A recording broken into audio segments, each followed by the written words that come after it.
You are listening to the Air Raid Hour with host Judge Mathis, dog, Tilt Money, dog, presented by the fine folks over at the Cover One Sports Network, dogs.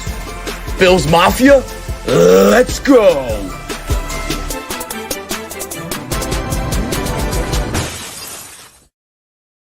Welcome in, ladies and gentlemen, to the Air Raid Hour. My name is Steve Mathis. You can find me on Twitter at Judge Mathis, joined as always by my co-host Dave Tilton. You can find him on Twitter at Tilt Money. Together, we are the Bills guys. This is the Air Raid Hour presented by Picasso's Pizza and the Cover One Sports Network. And hey, you got a lot of options tonight, including a national championship game for basketball, and apparently, according to Bill, an episode of Perry Mason is dropping tonight at 9:00 on HBO Max. So thank you for all of those who are tuning in, and if you're watching on demand after the fact, thank you for tuning in as well. And Dave, draft season is in full swing. It's April. There's lots of excitement. You know, it's now the month of like sort of private workout leaks and top 30 visit leaks, etc.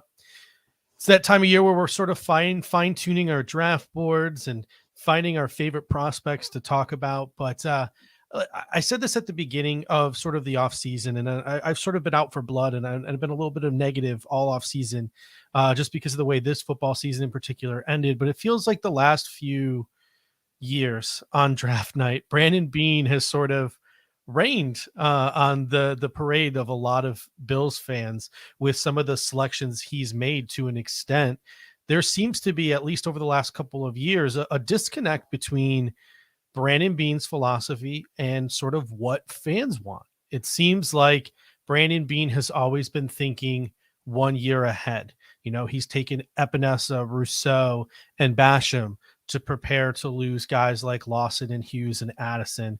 Elam, Cook, and Bernard didn't exactly become solid contributors, or at least a couple of them, not until later on in the season. They saw limited roles in 2022, but those roles could multiply greatly in 2023, especially for Elam and Cook. And even like I look at like guys like Spencer Brown, he was never supposed to start as a rookie. He was supposed to be sort of the slow burn and replace Darrell Williams at right tackle, but Darrell Williams sort of flamed out after he got that new contract. So we as fans sort of maybe, I think, get a little skeptical because we see bigger perceived needs than maybe Brandon Beane does. And maybe we're a little philosophically different than he is. I remember last year, he was looking at tight ends. He was looking at linebackers. He was looking at safeties. A good chunk of the pre-draft visits made up those three positions. It sort of looked like he was looking for a replacement for Knox if Knox didn't sign a contract extension, a replacement for Poyer, a replacement for Edmonds. Now, the board never fell that way, but it'll be interesting to see maybe what some of the pre-draft leaks are this year, because Tajay Spears, a dinner with Roshan Johnson, Tank Dell after signing Deontay Hardy. It's been already interesting to see some of the top 30 visits the Bills have had thus far. It's been interesting. And I mean, look, last year, to pat myself on the back a little bit, I did pick Tyre Elam correctly for the Bills. Yeah. But after that, it was like, who knew, right? And there were a lot of moves that I think we thought should have gone maybe another direction. And again, we'll see how it plays out this year, maybe with Terrell Bernard having a larger. Beane is thinking ahead always, but there's a fine balance when you're a perennial playoff team to thinking ahead versus being in the here and now and knowing what you have in this season in front of you. And there is a little bit of an obligation you have to the 2023 roster in a vacuum to do whatever you can for that team to go on this Super Bowl run, because you are in a window now where you are contending for Super Bowls, or you should be contending for Super Bowls. And so I get what Brandon Beane's doing. I think in his head, he's thinking like, I want to be a perennial playoff and Super Bowl contending team. I don't necessarily want to be in the situation the Rams find themselves in now, right? Where they did go all out for that Super Bowl, and it very easily could have gone the other way, right? The Bengals could have won that game, and we'll be talking about how the Rams' approach to doing that was not the right approach, but they did get that ring, and now we see they're in a bit of shambles right now with the Matt Stafford's huge contract. They don't really have draft picks. they haven't had draft picks. And so it's a very fine line between being that contending team every year and trying to go all in for that particular year you're in. Look at the Philadelphia Eagles this offseason, just absolutely gutted, guys going every which direction off that team. They've lost so many players, and they didn't even win the Super Bowl. They got there, but they didn't win, and then we see how much that even still affects these teams. So take a look around the league, and it'll make you feel probably a little bit better as to what Brandon Beane's been doing. And I think, like I said before a couple weeks ago, this has probably been his toughest offseason to date, given expectations. Maybe not the toughest, like maybe the first year was maybe tough, like cap space, but like there was no expectation then. Now there is expectation. So to me, this has been one of his best off seasons, given the limited cap space and the value he's been able to get out of this free agency period. Obviously losing Tremaine, but it all looks like we're going to get that third round pick next year. So job well done so far. Yeah, and the way he has sort of matriculated through free agency outside of linebacker, which there's sort of like a glaring hole there. Some people would argue outside of tackle, even though Spencer Brown has been a consistent starter for 2 years now. Buffalo Bills have a roster where, like, if they really needed to, they could go out and play football tomorrow. Like, they are, you can poke holes in this roster. Oh, we need another one tech. We need another linebacker. We need a right tackle. We need another what, like, but really, legitimately, they could go out and compete with what they have right now, which allows the Buffalo Bills to go out and draft the best player available if they so choose, right? And, a couple people have pointed out, Brandon Beane could stick to that philosophy of thinking a year ahead this year, given what he's done. But he also did mention in one of his end of the year conferences, he's like, listen, this is what I've done, but I don't know. Maybe this year I won't be able to do that because of the cap constraints and things that you just mentioned. So it's going to be sort of really interesting to see how Brandon Beane approaches this draft and to see if maybe a glaring hole in his roster, or at least what fans perceive as a glaring hole in the roster, middle linebacker, does to the way Brandon Beane approaches the draft. Because last year we saw it sort of, I think, affect the way he approached the draft, because I think he did move up and made a concerted effort to grab Kaiir Elam in the first round because of that perceived hole. So are we going to have a repeat of that? Or do the Buffalo Bills feel comfortable with what they have at middle linebacker in a competition between Tyrell Dodson, Terrell Bernard, and Balon Spector? I mean, I think we're going to find out how important they really think that middle linebacker position is, right? We had said in 2021 that we wanted like Asante Samuel Jr. or guys like that, right? Caleb Farley, those were the guys back in 2021. And now we see they went out and they drafted Greg Rousseau and Boogie Basham back to back of that year. Corner perceived, need be damned. But then last year it was almost too glaring. So we're going to find out how glaring the Bills really feel this hole is versus what the fans perceive it to be, which in my mind, it is pretty glaring, but there's also a case to be made as to like how much of an impact that particular position will really have week in and week out. We're going to find out. We are going to find out. And it's interesting too, because, and we're going to get into this in a little bit, Sean McDermott calling plays on defense sort of affects the mindset on draft day as well, because again, we have that perceived need at middle linebacker. And I've made this point pretty clear. If the Buffalo Bills are looking for a straight up Tremaine Edmunds replacement because they want to continue doing what they do, they have two options in this draft class. Two. That is it. It is Jack Campbell. It is Drew Sanders. If they draft somebody else, Deion Henley, Trenton Simpson, DeMarvion Overshown, they are going in a different direction defensively, because those guys are not traditional Mike linebackers. Those guys are going to struggle to stack. Those guys are going to struggle to do some of the things that Tremaine Edmunds did with his length over the middle of the defense. So if they are looking to replace Edmunds 1-for-1, they have two choices, which makes this draft and what they do at 27 super interesting. And that's sort of what the focus of our show, or what inspired the focus of our show today.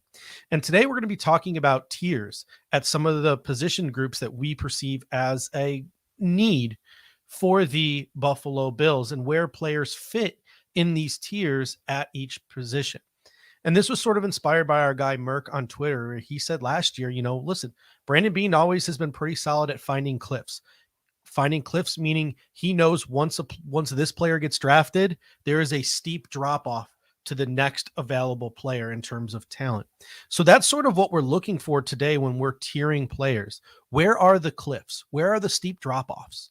Because if you look at like linebacker, you have Jack Campbell, you have Drew Sanders, you have Trenton Simpson, and then one could argue it's a pretty steep drop off to the next available player, depending on how you feel about a guy like Deion Henley, right? So that's what we're sort of talking about here. And you look at the 2020 draft, we saw these cliffs or this cliff play out in the 2022 draft. Sauce Gardner was off the board. Derek Stingley was off the board. Trent McDuffie was off the board. The Buffalo Bills were a decent number of picks away once McDuffie was off the board. I believe the Bills were 6 or 7 picks away. What did the Buffalo Bills do? The Buffalo Bills, Brandon Beane, saw a cliff. He mentioned in his post-draft press conference, he had a first-round grade on Kaiir Elam. Yep. Meaning that he believed Elam was his CB4 of that group. He had Gardner, Stingley, McDuffie, Elam in some order of fashion.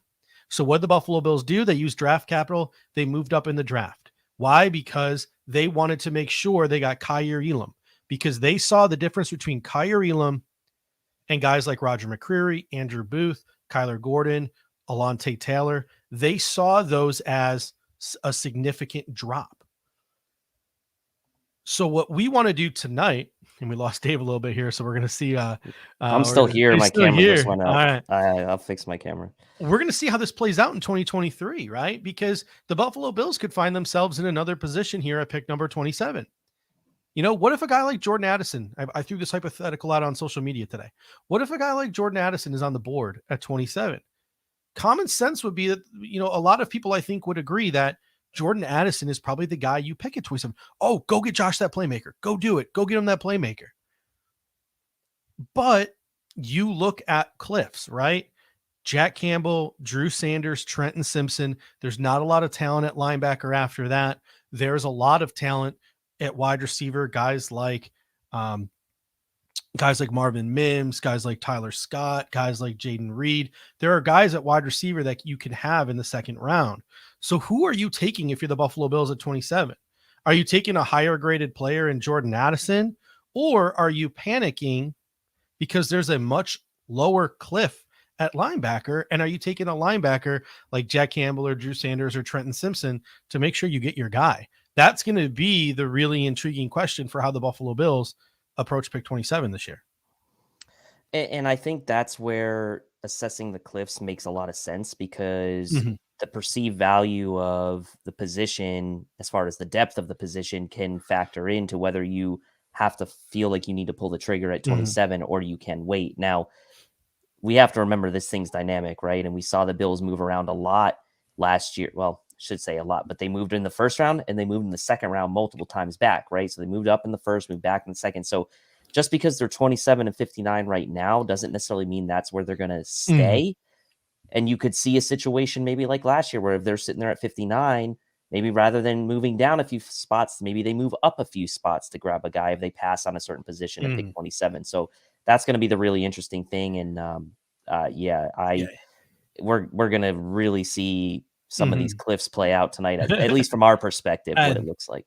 And it's a slippery slope too, because like I said, most fans perceive middle linebacker as a pretty glaring need on this football team.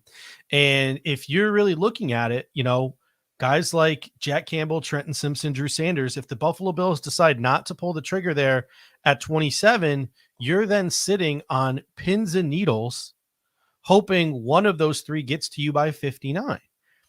And as you're going through, Trenton Simpson gets drafted in the 30s, Drew Sanders gets taken in the 40s. And as you're starting to approach 59, you're getting worried that a guy like Jack Campbell might get taken off the board. So now you're calling up, trying to trade up, trying to give up multiple draft picks now to try to go get a guy. Maybe you can leverage the fact that there's a decent player on the board at 27 to trade down, get your linebacker and accumulate picks, but that's never a guarantee because it takes two to tango. And then you get to pick 59. Like, okay, we got Jordan Addison at 27. We got the guy, we got the receiver we wanted. we're going to go fill our glaring hole at middle linebacker with our second round pick. Jack Campbell, Trenton Simpson, Drew Sanders, they're off the board. Do you take Deion Henley at 59? Do you take Henry 2020 at 59? Do you take DeMarvion Overshown at 59? Probably not. So then you're playing this same exact game heading to pick 91, right? All right, we'll take a tackle, we'll take a lineman, we'll do something here. We'll take an edge, a defensive tackle, whatever. Well, now over the next 40 picks, you're waiting to see if Henley, 2020 or Overshown come off the board, and you're thinking about trading up again. Well, and this is the problem, right? And you can kind of put yourself in these scenarios where you say, would you rather have Jordan Addison and someone like an Overshown at 59 combination, or would you rather have a Jack Campbell and then potentially maybe like a Cedric Tillman at 59? Like, and you start playing those scenarios in your head as to which it's the same thing. I'm oversimplifying, but it's kind of the same thing you do in fantasy football, right? Where you're like, oh, I'll take this receiver here in the first round, then I'll take this running back in the second round. Do I like that combination better, or do I like this running back and this receiver better? And it's like, you kind of like can do that with positions a little bit. And you kind of, I think most people will end up having a preference, right? And everyone's preference may be different, but some people may say, hey, I don't want to take the chance that a guy like Jack Campbell won't make it to 59, or I won't have the ability to trade up because someone maybe doesn't want to trade with me at that situation. And I just take him at 27. And then I take like a Cedric Tillman or someone like that, or even a Jaden Reed in round 2. Like, we're talking about that type of combination potentially over okay, maybe I take Jordan Addison and then an Overshown in round 2. What combination do you like better is going to the question that people are going to be asking themselves when they look at this draft and what the Bills want to do. And that's the fun part about it. Yeah, and Bill W is making a couple of good points, in the comment section. He's like, well, is there a generational linebacker in this draft? If so, move up and go get him. If not, then wait until next year. The problem with picking at 27 is that you're not getting a generational player unless like Bijan Robinson drops to 27 somehow, right? Like, you're not, unless you are just a really good scouting or you luck into something, you're really not getting at least a perceived generational talent at pick number 27. The guys who typically go at pick 27 are guys that most NFL teams have second round grades on. And there will be 15 NFL teams that think the guy that we take at 27 is the 45th best player in the draft. And there will be 15 teams that think he's the 27th or 28th best player in the draft. There's that much of a difference because these players after the first like 15 picks are that close together in terms of the way they're graded and the way they're drafted after about picks number 15, after picks 15, 20, it's about team needs. It's about team preference. It's not so much about who's better, who's worse, because there really is not a very big gap in between the next, pick 16 to pick 50. So that's where it gets intriguing. Like you said, right? Would you rather have Addison and Overshown, or would you rather have Jack Campbell and Cedric Tillman, or Jack Campbell and Jaden Reed, or Jack Campbell and Marvin Mims?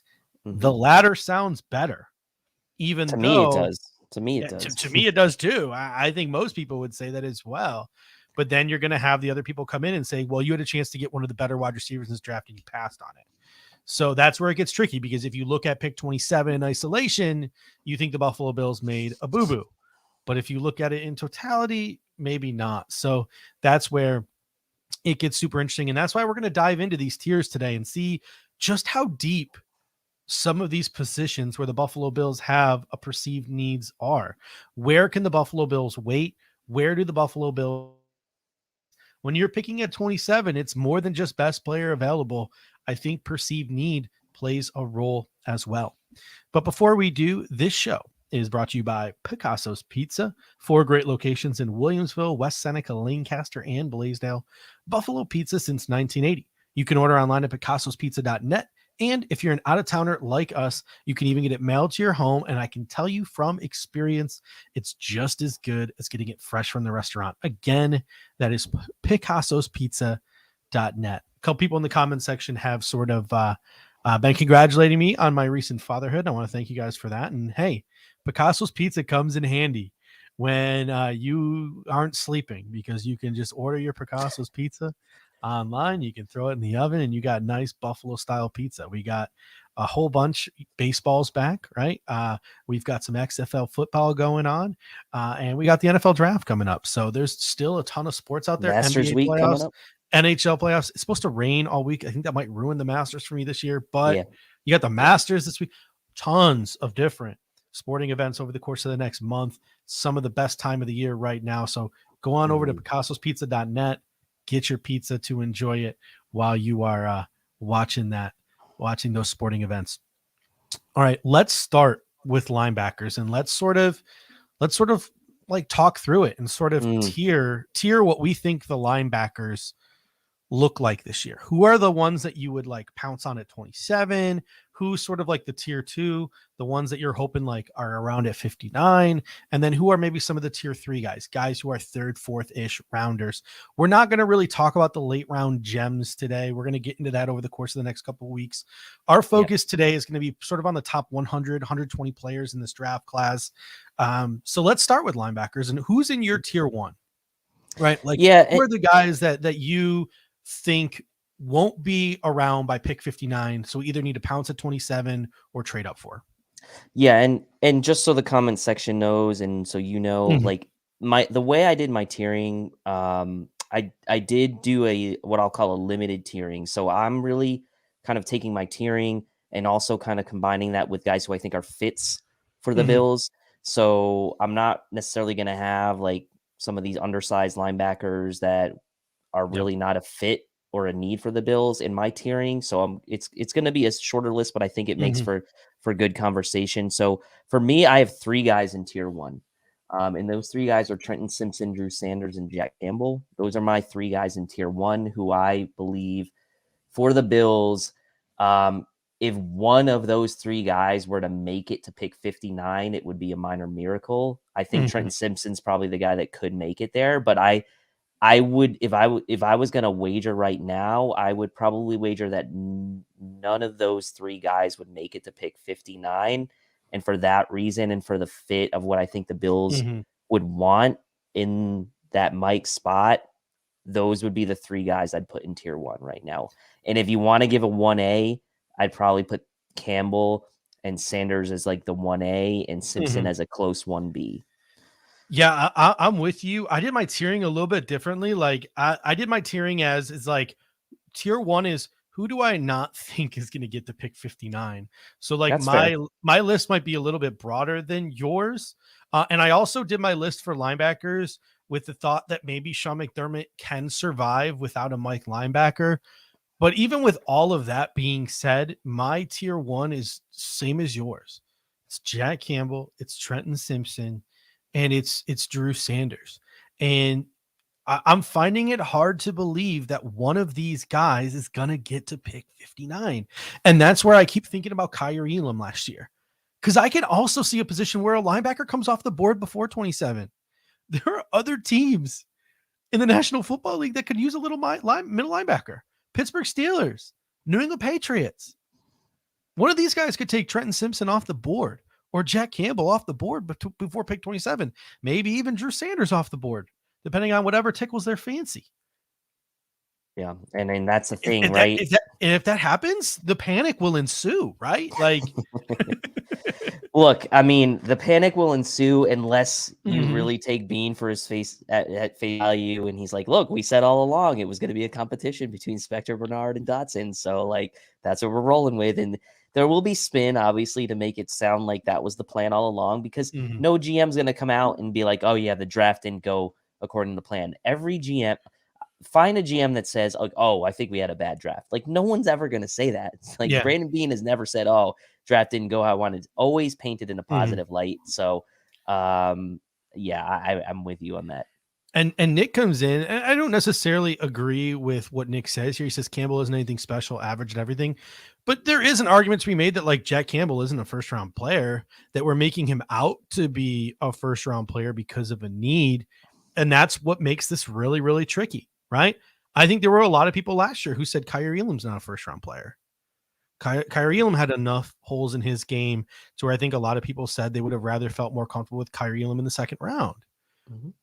Now, once he got drafted by the Bills and once the Buffalo Bills did their embedded and once everyone saw sort of what a processy type of guy he was in combination with all his physical tools, and we started to get sold on the Buffalo Bills using more man-to-man defense, everybody turned really quickly in a positive nature around that draft pick. Just like if Jack Campbell goes at 27 and he's plug and play in this defense from day one, I think a lot of people are going to be quickly, even if they were pro wide receiver or pro right tackle, I think a lot of people will be turned rather quickly to excitement over the Jack Campbell pick. But there is an argument to be made that Jack Campbell is a solid middle linebacker, but he ain't worth a first round pick. And that's where, again, like this gets super tricky and this gets super uncomfortable. And we got 30 days to stew over it. And then we're going to have all of night one to stew over it. And then depending on what happens in night one, we're going to have all of night two to stew over it. And then after the draft, even no matter who we get, unless it's Jack Campbell or Drew Sanders, like say it's Trenton Simpson or say it's Deion Henley, or say it's DeMarvion Overshone, or even Owen Popo. Like say it's one of these guys, Dorian Williams, like not in the first or the second round, but like the third round. Like say it ends up being one of these guys that the Buffalo Bills take. Well, then the whole offseason is what are we doing on defense? Like what is Sean McDermott got cooking? And that's going to fester all of June and all of July and all of August until we can see it come to fruition in September. So if you're an anxious Bills fan like me, as Billy Williams says, you just got to trust the process. Dave, who's in your tier two? Like guys who will likely be on the board at 59 if the Buffalo Bills feel like those three guys come off the board. Who are some guys who might be there in your tier two at pick 59 that you would, take a flyer on? Yeah. And I mean, this is where it kind of gets interesting because this is where you're like, okay, these are potentially guys that you say are maybe in play at pick 59. And when I'm doing like mock drafts, this is kind of like the four guys that for me are always sort of the decisions to be made. So for me, the four guys I have only four guys here in tier two. I have Totoho, Henley, Overshone, and Popo. Those are my four tier twos. I tried to be pretty selective with a combination of guys who I think could be in play for the Bills, talent, and also just like trying not to overload any one single tier with like 7-8 names, especially because we're not talking about really late round guys here. So those are the four I have in tier two. And this is sort of where me and you are going to sort of part ways a little bit in terms of our agreement, which is kind of unusual for us because in my opinion, this linebacker class sucks. Like it's not good. And even I struggle. Like I like Deion Henley to the point where like I consider putting him in tier one. Me struggling to figure out if he's a fit for the Buffalo Bills because he's more of a Matt Milano sort of like weak side linebacker, strong side linebacker, however you want to sort of label that. So I put him in tier two. My tier two was Deion Henley and Henry 2020. That was it. Right? Like DeMarvion Overshone, safety, transfer to linebacker. He's still really young. To me, that's tier three. Owen Popo, workout warrior, a guy who's dealt with some injuries, a guy who like hasn't exactly popped on the football field. Like that's tier three to me. Like this is a weak class. So for me, I was very selective, and I'll say this too. Like I think I have the least amount of draftable players at linebacker of any position. In this draft class. I think you're right. You're right. It's not great. Like, and don't get me wrong. Like, I like Overshone. A couple people are coming to Overshone's defense here. Andrew's coming. He's like, he fits McDee's aggressive style. He's fun to watch. I think he's sort of like that Trenton Simpson type, like, cause like I said, former safety, but I do think that there's just like a rawness to his game right now. Like he's not like nearly at the level of a guy like Trenton Simpson. And who knows, like maybe, and that's why I like in my tier three as well. I had Owen Popo too. He is a guy who showed up on Bruce Feldman's freak list. He's been absolutely killing the off-season workouts. So people are going back and really like combing over his tape with a fine-tooth comb, looking for those positives because then they can accentuate those positives, right?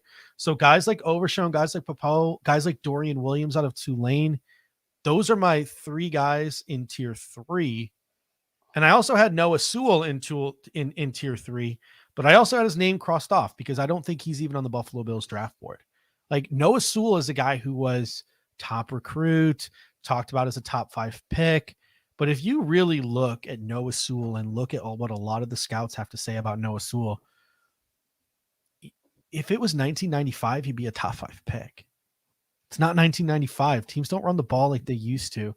Noah Sewell, people are talking about maybe moving him to like edge rusher or something of that nature, because like he's like those old school thumper types. You're not going to see a guy like Noah Sewell drop back into coverage, and you're just not going to survive at linebacker in the National Football League in the year 2023 if you're not sort of a guy who's rather good in coverage. So who knows? Maybe the Buffalo Bills see something different in Noah Sewell that almost every single scouting report I've read says, but I don't even have Noah Sewell on my board.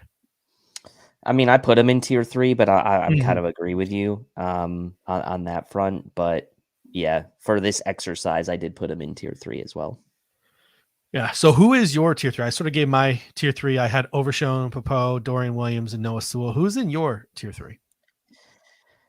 Yeah, this is my kind of like hodgepodge. It's like I wanted to put some of these guys in tier 4, but like I don't know if it was because of my feeling that the class wasn't as deep that I moved lesser guys into tier 3 just because I ranked fewer guys, and that's probably what I ended up doing. But I actually have 6 guys in tier 3. I have Noah Sewell, but you can count him out. I actually have Servaka Dennis in my tier 3. I have Ivan Pace in my tier 3. I have Dorian Williams in my tier 3, and I have Mo Dibiate in my tier 3, and Sewell, as we already mentioned. So I guess just 6 guys. That would be my tier 3.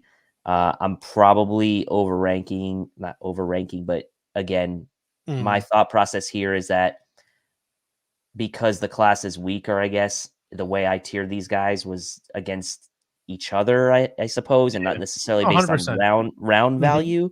And so that's why these would be the guys for me in my tier 3. Yeah, it was hard because like just a lot of these guys like sort of gel together. Like, you know, in my tier 4, I had Ivan Pace because we've talked about Ivan Pace a ton on the show. I call him baby Micah because I love the way he like rushes the passer, but short arms, he's short. He's like not a great like athlete, Ivan Pace. Like you like in this day and age in the National Football League, it's going to be struggling to like ask a guy like that to drop back into coverage. To me, I would draft a guy like Ivan Pace just to be a designated rusher. You know, there's Cam Jones from Indiana, but he's still a work in progress in pass coverage. He's on my tier 4, yeah. Yeah, you're looking at like, you know, Marty Mapu, like sort of a Jeremy Chin type, Charlie Thomas, sort of a Jeremy Chin type, where they're almost more of a safety. That's not really the Mike linebacker that we're looking for. I'm a big fan of Isaiah Moore out of NC State, but again, like he has his warts as well. Like last year, I could look in the draft and I could see guys in like the later rounds, and I'm like, I think that guy could start in the National Football League. Like you guys remember last year, Malcolm Rodriguez. I was like, guys, this guy could start day 1 of the National Football League, and someone's going to get him in the 4th round. And sure enough, like Detroit got him, I think, later than the 4th round. It was like 6, I think. Yeah. And he was a day 1 starter. Like, so I don't see that this year. Like the closest I can maybe wrap my head around to like a starter in this draft class is like, you know what? I don't see it. Maybe an off-ball guy. No, I still can't see it. Like I don't see a guy going like 4th, 5th round that I could even like look at and think like, yeah, that dude could start. It's not a good class, as you mentioned. So it's unfortunate that we need a linebacker, but it's also like, I mean, what worst case scenario is we have those 3 guys competing right in camp for the starting spot, or maybe, you know, maybe the Bills get creative and like we see 3 safeties, 3 corners, some weird, you know, Taylor Rapp sort of hybrid linebacker situation. Who knows? So let's move now to sort of wide receivers, because that's just, again, we're going through like sort of the perceived Bills needs. So we're going to go a little out of order tonight. We're not going to go like position by position. We're going to just hit on some of the big ones that like fans want to see the Buffalo Bills address. So let's move to wide receiver, because wide receiver is sort of where it gets interesting.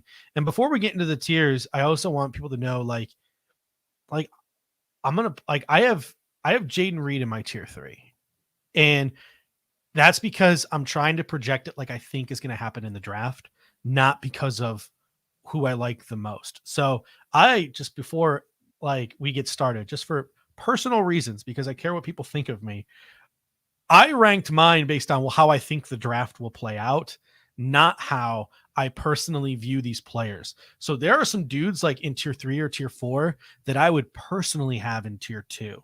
And I don't, because I don't think that the NFL perceives them that way, or at least a decent enough amount of NFL GMs or front offices. So I just want to get that one out of the way right away, because I feel like some people might hear me say some things or put some guys in tiers and get mad at me, because I know that they like those guys too. But I tried to put on my NFL GM hat and prognosticate what I think will happen in my tiers. It wasn't so much, personal opinion. Dave, how did you work out your tiers here for wide receiver? A combination. I tried to use a hybrid approach there, where I Mhm. did have some personal preference and with a little bit of a Bills lens to it. So it was kind of probably 3 factors: Bills Yeah. lens, sort of tiering for fits, personal preference, and then sort of my sort of Mhm. realistic, I guess, GM hat. So it's not going to probably be all too far off from what some boards have, but there are definitely some outliers versus consensus for mine. Yeah. I mean, for me personally, tier 1, I only have 2 guys and then 2 fringe guys. My only 2 legitimate tier 1 guys this year at wide receiver are Jackson Smith and Jigba and Zay Flowers. Quentin Johnson and Jordan Addison are fringe for me, tier 1 players. That being said, I ended up with 6 tier 1 players on my list, because again, my list is guys who I don't think make it to pick number 59. That's who I'm tiering in tier number 1. So my tier number 1 was Jackson Smith and Jigba. I think he's the first receiver that comes off the board. Zay Flowers, I think he's the second receiver that comes off the board. Quentin Johnson, Jordan Addison, Jalen Hyatt. I think his speed gets him drafted relatively high. And I think Josh Downs is off the board before the Buffalo Bills get to pick 59. So those are the 6 guys I sort of had in tier 1, again, with my sort of thought process being, you got to take him in the first round, or you're not going to get him unless you trade up into the second round or trade back. Yeah, I mean, if you're talking about like that type of view, that you pretty much just combine my tier 1 and like tier 2 guys, which I guess tier 2 for me Yeah. could be like 1A. Mhm. I actually had a slightly different group. I'd had Quentin Johnson and Jackson Smith and Jiba as my tier 1. I think Mhm. those 2. I just think from a NFL GM hat standpoint, I feel like someone is going to draft Quentin Johnson in the first round before the Bills. Like, I mean, I just, that size The that he testing. has, the Mhm. testing, playing at TCU, obviously, who, had an excellent season. He was their star receiver. I just feel like someone's going to pick him. And obviously Mhm. Jackson Smith and Jiba is for me the dream scenario at 27. It's never going to happen. Yeah. But those are my like 2 tier 1 guys. And then Mhm. I really only have 3 tier 2 guys, and it's Zay Flowers, Jordan Addison, and Josh Downs. That's it for me. Mhm. And I went back and forth whether I wanted to put Jaden Reed in tier 2 or not for personal Mhm. preference, but like you, I put him in my tier 3. Yeah, it'll be interesting too, because like there are a lot of issues surrounding the guy. Like I like Jackson Smith and Jigba. The knock on him is he's a slot only player. I like Zay Flowers. The knock on him is his size, and he's also had some drop issues in his career. I think that was more related to who his quarterbacks were at Boston College. But outside of those 2, like Quentin Johnson, the knock on him is like going up and getting the contested catches for a guy his size, rather concerning. Jordan Addison, not exactly an explosive athlete for a guy who's like 175 pounds. Jalen Hyatt's got that attribute that you love, like that take the top off the defense speed, but he comes from sort of like a gimmicky Tennessee offense. How's it going to translate to the National Football League? Can he develop the other parts of his game? Like that's where it gets super interesting with a guy like Jalen Hyatt, but the trait's going to get him drafted rather high, because that's the kind of trait that every single team wants, because that's the kind of trait, like the Jalen Hyatt goes to the Kansas City Chiefs. Woof. Right? Like, because that's a guy who's a legitimate downfield threat. He opens things up underneath. They can run the ball. He opens things up over the middle of the field for guys like Travis Kelce.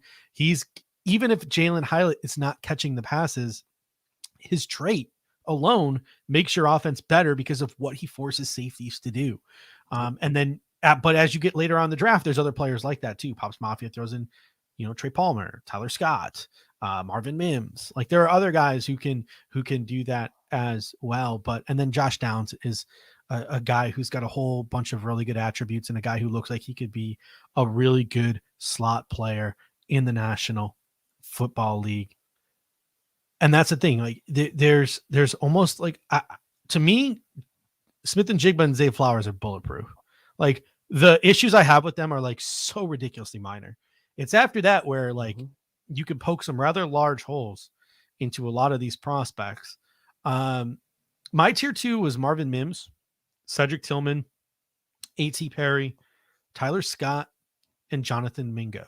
Again, it pained me to leave guys like Jaden Reed out of that list. But again, I was going off of what I think NFL GMs are thinking, and I'm not seeing enough smoke around a guy like Jaden Reed. I'm not seeing enough things on social media that I usually see that sort of tip that a guy is going to go maybe earlier than some expect. So I still have Jaden Reed, one of my favorite players in this draft class, who I would put personally in tier 2. I have him in tier 3. These are the guys that I'm hearing smoke around right now, right? And these are the guys that I think are going to go early in day 2. Marvin Mims, Cedric Tillman, A.T. Perry, Tyler Scott, and the biggest riser right now I think is Jonathan Mingo. Yeah, and tier 3 right now for me is my largest group. I think I'm with you. I'm higher on A.T. Perry than I think the draft board community is as well. Like I don't think you've seen the draft board community or some of the mock draft sites catch up to the A.T. Perry hype yet, but I think like watching him at Wake, obviously my brother lives in Winston-Salem. I see a lot of Wake Forest football. Had a really good, strong week of practice at the Shrine Bowl, as we know. He should be a top 100 prospect to me in this draft. But my tier 3 is only like a longer list I have. And then to me, this is kind of where the cliff is for me, honestly, is after this tier 3. So I had Jalen Hyatt, Marvin Mims, Tillman, Ivan Xavier Hutchinson in my tier 3, Jaden Reed, Rashi Rice, Keyshawn Boutte, Tyler Scott, Jonathan Mingo, and A.T. Perry. And I will say this, Jonathan Mingo to me is a guy that's becoming a little bit of an X factor in this draft as well. He's definitely risen up my board personally, the more I've watched of him. And he's really interesting to me. I know the knock really on him has been somewhat on his route running. But I really like what he's shown in some of the games. And to me, my favorite guy, and I'm probably going to get flamed for this, but my favorite guy, we've talked a lot about Marvin Mims and we've talked a lot about Jaden Reed. I think Tyler Scott might be my favorite guy in this group. Yeah. I don't know if there's a lot of Tyler Scott fans in the chat, but we know people love Marvin Mims. We know people love Jaden Reed. I think I'm higher than consensus on a guy like Tyler Scott. I do think I'm higher on him than most. Really good pro day, and he just sort of illustrated that explosiveness. And then coming out of Cincinnati too, like I think that there is a ceiling there, like untapped potential. I'm not saying Cincinnati's like, they've been a really good college football team for a long time, and they've sort of been up there with sort of the Power 5 schools. But I think even though they're knocking on the door of those Power 5s, I still think being at a school like Cincinnati maybe held Tyler Scott back a little bit. Like if Tyler Scott was at Alabama catching passes from Bryce Young, like we might be talking about Tyler Scott as a first round pick right now. So you like have that Alec sort Pierce of got drafted higher than expected last year. Yeah. So you never know. My guy right now in the second round is like Marvin Mims.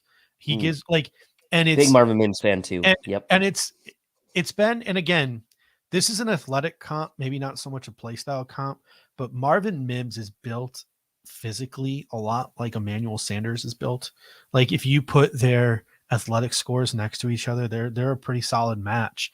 And we saw for years Brandon Beane pursue Emmanuel Sanders. He tried to trade for him at the trade deadline, then he added him in free agency. So a guy like Marvin Mims, who is such an athletic archetype, to a guy like Emmanuel Sanders, that's a good fallback option, maybe at pick 59, if you do go with Jack Campbell at pick number 27.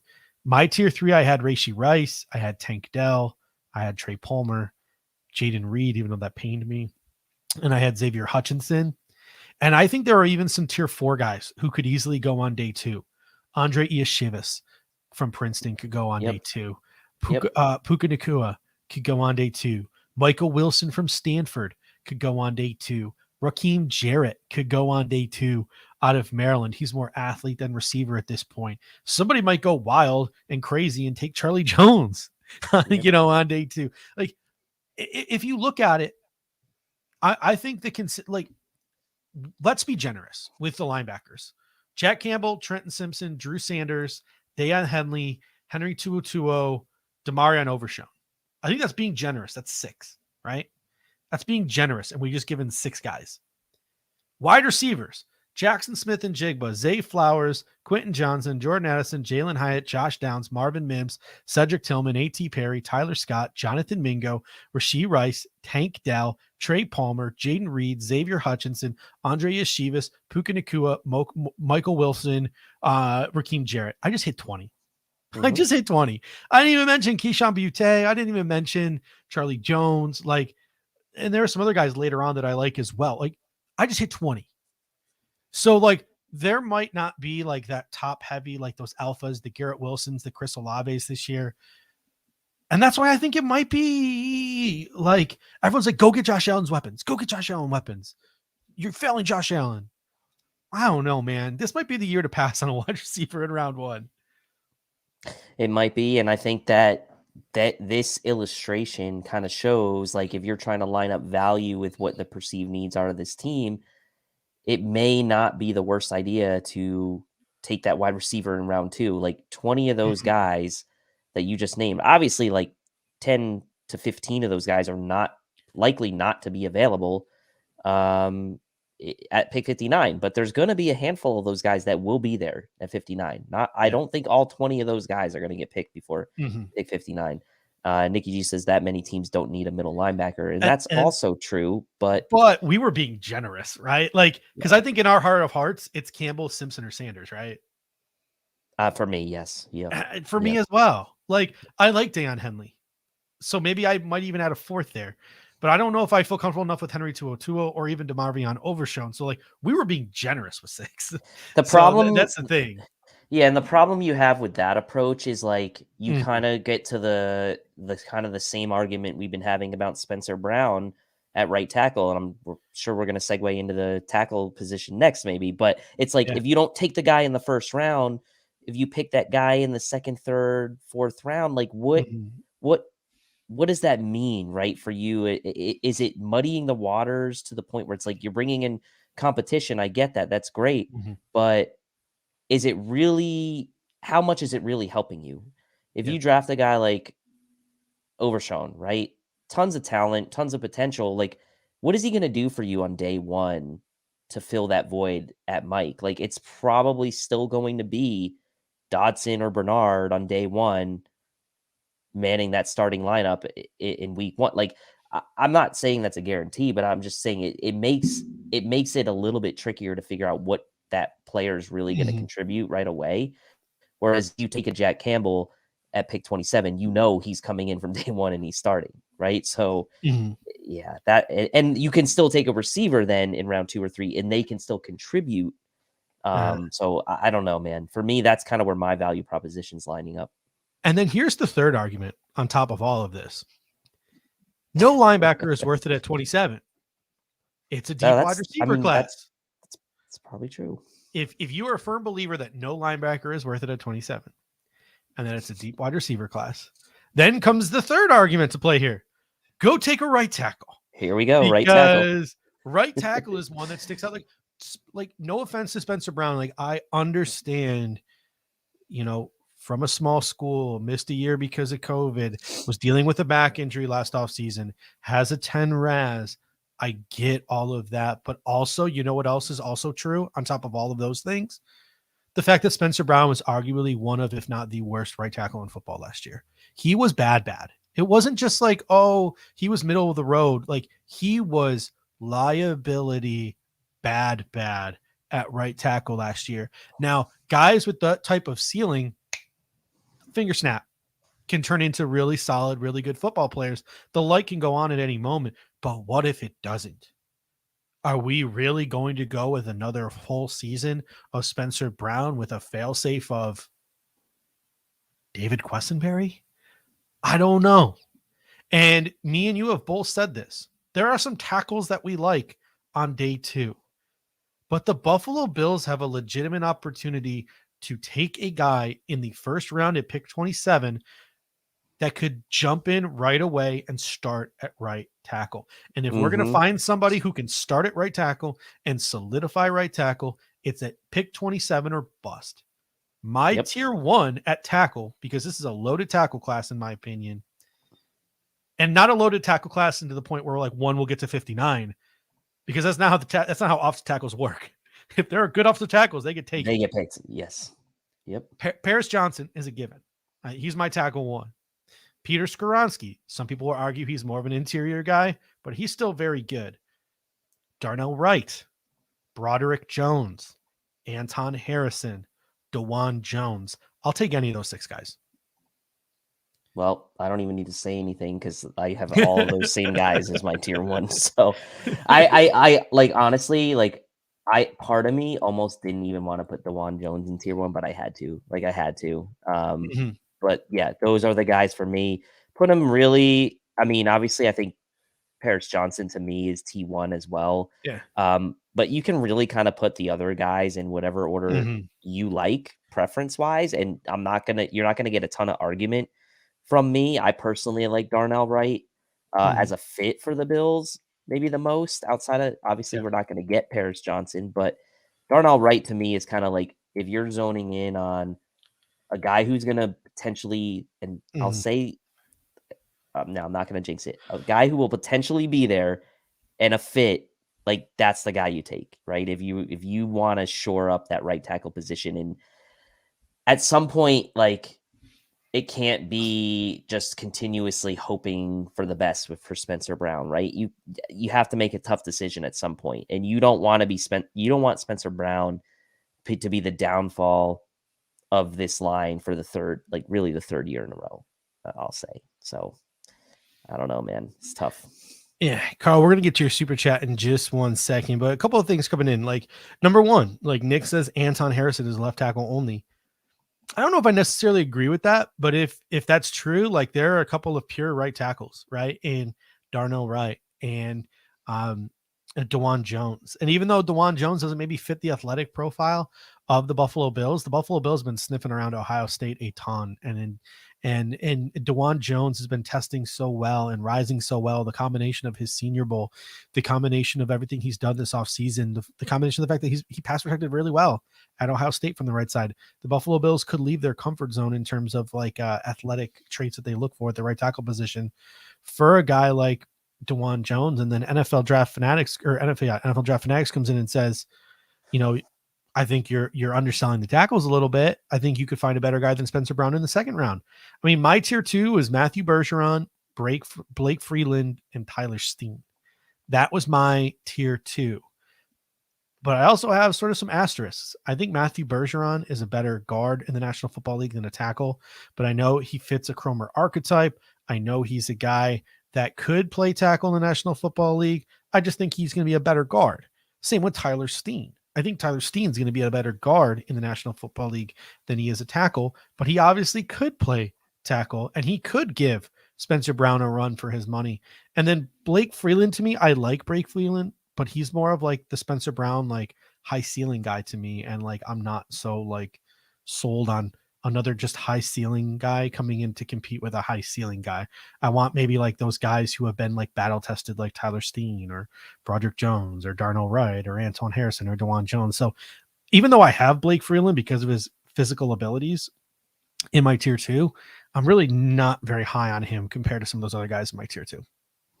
Yeah, I actually have Freeland in my tier 3, which might come as a surprise to you. I actually have 3 guys in my tier 2, and it's Bergeron, Jalen Duncan, and Nick Salvieri. So I don't even have Steen in my tier 2 either. I have him just below in tier 3. But look, I can't like this is a muddled group to me once you kind of get past the tier ones, and I love the tier ones, but it also shows that there are options. And again, how much is this muddied kind of group behind these tier one guys going to cause? Like, what is that going to do for you with Spencer Brown? Is the question I keep coming back to. Is it just going to create more question marks than it is answers, or are you really willing to go out and spend a round 2 or round 3 pick again on a tackle, again on a potential question mark where you can poke holes in their game to compete with Spencer Brown, who already has holes in his game? I don't love that idea personally. I think if you don't take the right tackle in the first round, then there's really no point in taking one in the middle rounds. Wait toward the end of the draft or whatever. I just don't see the value in it. Yeah, a couple of names you mentioned. I had Jalen Duncan in my tier 3 again. He's another like sort of like upside guy. Yep. And I think he has lower upside than Blake Freeland, so I threw him a tier lower. I had Nick Saldiveri in tier 3 as well, mostly because I think he's a guard. Like I think he's going to kick inside as well. Like there are so many tackles I like that like could be tackles in the National Football League, but I have them earmarked as guards. I'll tell you what, like I like Carter Warren because of his injury and his age. I left him in tier 4. I'm sure you probably have him in tier 3. No, I have him in tier 4. Tier 4. My tier 3, other than Saldiveri and Jalen Duncan, I had Warren McClendon out of Georgia, and I think he's a guy that's being slept on a little bit. I think he's right tackle only. Like I don't really think there's much position versatility for him in the National Football League. But the more I think about it, the more I think like battle tested at the University of Georgia, just really good advanced analytics. Like I think a guy like Warren McClendon could come in and compete with Spencer Brown day 1 to be the starting right tackle for the Buffalo Bills. And he's a guy you could probably get in the 3rd round. I have Warren McClendon in my tier 3, actually. So we agree on that. And I only have one more guy. I have Warren McClendon. I have Steen, obviously, because I didn't have him in my tier 2, but I had him in my tier 3. I have Blake Freeland, who you mentioned, in my tier 3. And you know what? I threw a wild card in there because Eric's been doing some good film work on it. And part of me wants to jinx this guy because I hate the school that he went to. But part of me is like, okay, realistically, he's like not a bad prospect. I know this is going. Yeah. I threw him in my tier 3 just for the hell of it. But he's probably more realistically a tier 4. But my tier 4 was Carter Warren, first of all, because I think Carter Warren as a pass protector could be plug and play from day 1 out of Pitt, but he's an older prospect with an injury history that's a question mark. But his pass protection is as good as anybody in this class. He could be this year's like Zach Tom in that regards. Love Carter Warren. But then I had Asim Richards, I had Wanya Morris, and I had Jackson Kirkland.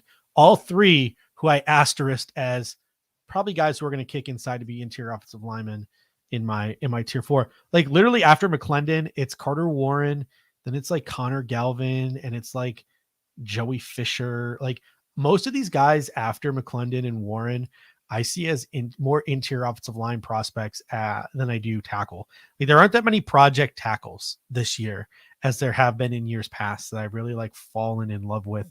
Most of these guys, I'm like, these are kick inside type of guys. So and the guys like and guys like Nick Broker who have left tackle and is listed as a tackle in a lot of places. He played guard his most recent, and so it's like that's a guy who already has tackle guard flex, like kind of like we project Bergeron.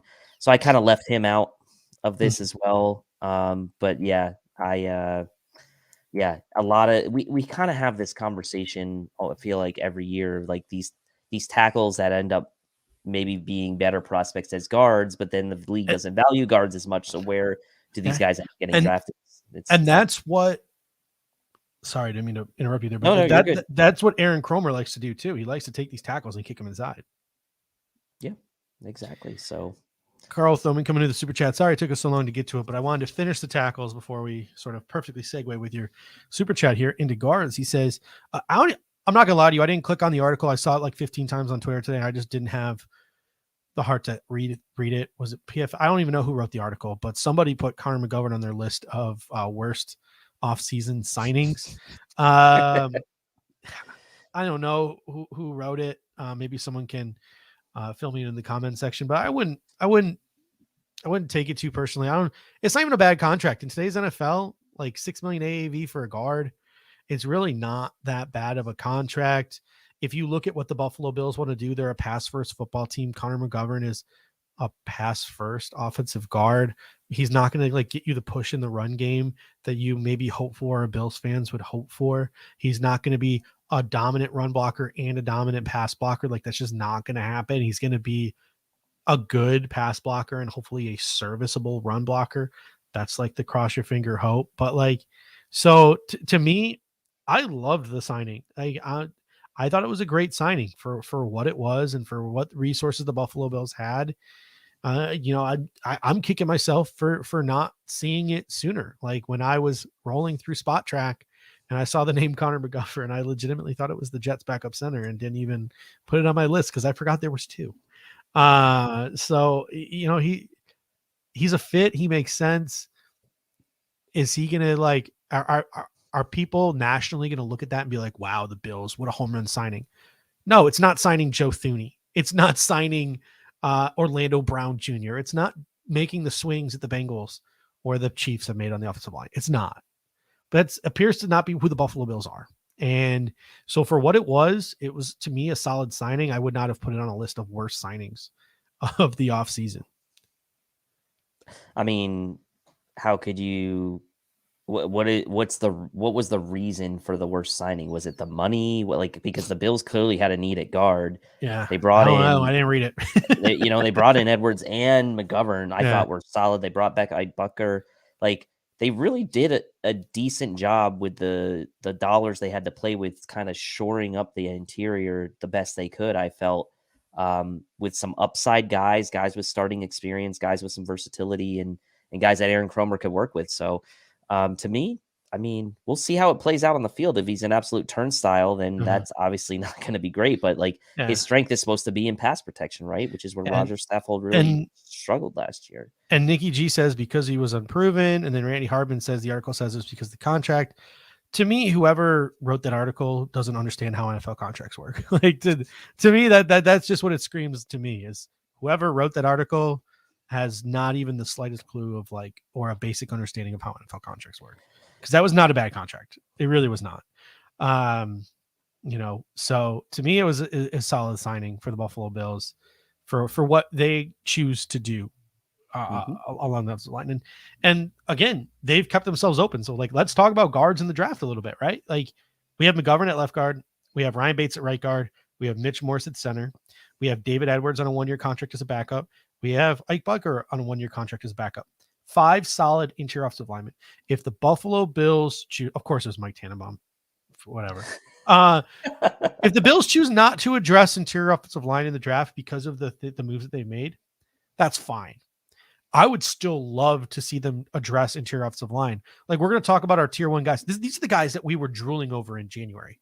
Now we're kind of well, do we really want to take them in the first or second round? Because now I'm sort of pivoting because of the offseason moves, and we knew this was going to happen. Because of the offseason moves, I'm pivoting now to I would love to double dip. We take the right tackle in the first round, right? Well, in the 4th round, if Nick Saldivari is sitting there, or Asim Richards is sitting there, or Tyler Steen drops into the draft, go grab that second guy who can develop. And if he plays well, you can kick Ryan Bates into a backup role and start grooming him behind Mitch Morse. Drafting a guy in the 3rd or the 4th round who shows up and is a baller doesn't stop you from starting them because it's not exactly like the guys in front of them are world beaters. So to me, I've pivoted from I want John Michael Schmitz at pick 27 or Osiris Torrance at pick 27, a need for that to happen to I wouldn't mind double dipping and getting an interior offensive lineman in the 3rd, 4th, 5th round, a guy who could possibly start in the future or provide quality depth. Yeah, and I think I'm with you on that. I think that the Bills at some point are going to look.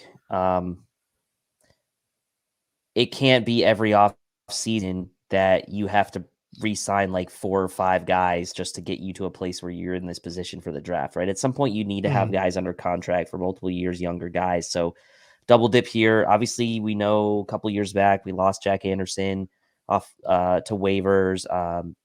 We'll see what happens with Tommy Doyle. We need to get some prospects in this room, right? I think we're at the point now where the Bills at some point have to turn a corner here and realize like the Greg Van Rotens, we'll see about David Edwards. I think that was a good signing too. But like those types of guys, I mean, it's tough to go into a season every year with like unknowns at every reserve spot in your offensive line. So I think I agree with you on that one.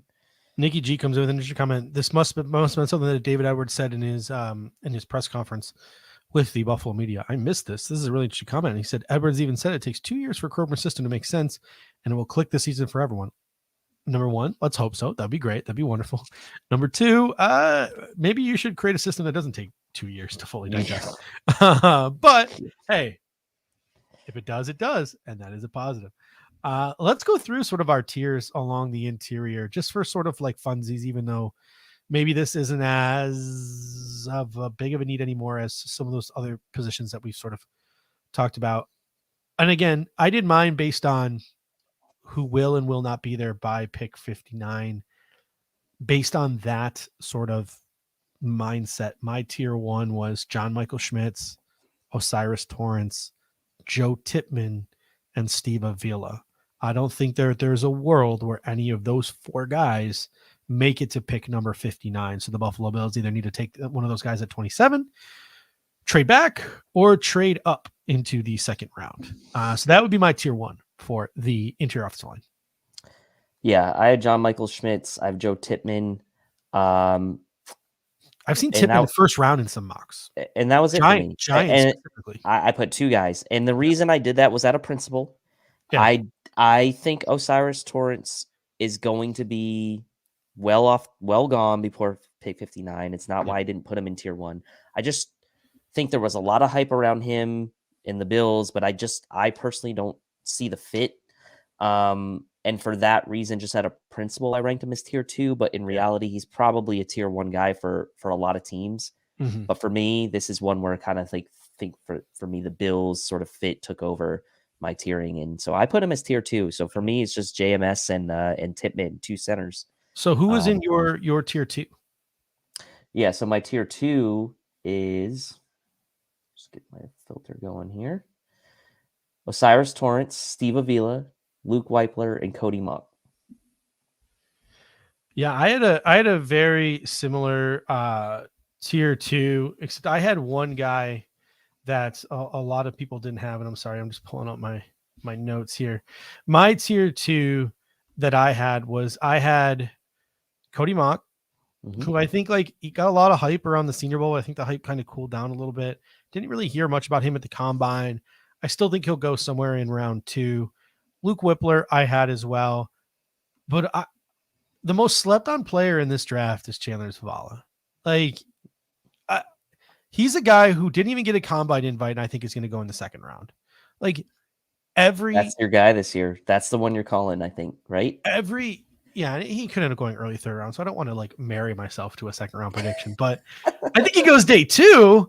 But it's just, he's so good, and he checks so many boxes, and he played so well at the Shrine Bowl, and he did so well, and he impressed some people. How is he not invited to the combine? I don't understand. Like, every offseason, there are things that don't make sense. Chandler Zavala not getting an invite to the combine makes absolutely no sense. A.T. Perry and Zay Flowers being Shrine Bowl receivers instead of Senior Bowl receivers make absolutely no goddamn sense. Like, there are things every offseason that make legitimately no sense. This is one of them.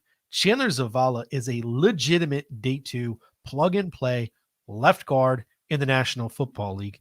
The question the Buffalo Bills would have to ask themselves is, do we want to play around with him and move him to right guard? Because switching guys between left and right guard is easier said than done. One of our favorite draft prospects, Dylan Parham, got moved around a ton. Got moved to the left side when he's more of a right side guy.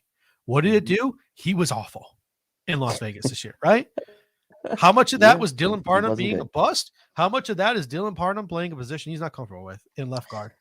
And they tried him at center as well. So, like, if the Las Vegas Raiders drafted Chandler Zavala and played him at left guard and moved Dylan Parham back to right guard, they might be all set. Like, So that's what I'm talking about too. So like, I understand that like we want to think of these guys as interchangeable left, right, but sometimes like think back to Cyrus Kwanzaa, right? Like everyone's like, yeah, Cyrus Kwanzaa, he's going to be the right tackle of the future.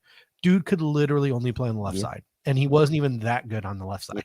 Like, so it should be interesting. My tier 2 was Zavala, Cody Mock, and Luke Whippler.